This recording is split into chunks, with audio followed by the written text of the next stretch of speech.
ko kung totoo ba ang castle o palasyo. Syempre hindi mawala yun sa isip ko simula noon hanggang ngayon.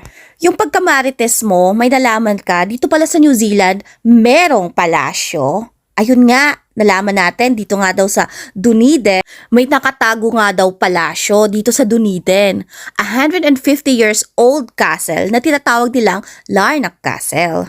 Dito na rin makikita yung mga sinaunang gamit, katulad ng mga kutsara, plato, baril, char. At yung family tree ng unang tumira dito sa Larnac Castle. Ang ganda ng place niya kasi historical na talaga siya at na-preserve ng mga stuff dito. Yung akala mo sa fairy tale lang nag-e-exist, hala, meron pala yun sa tunay na buhay. Ito yung time na akala ko parang nakapasok na ako sa isang alamat.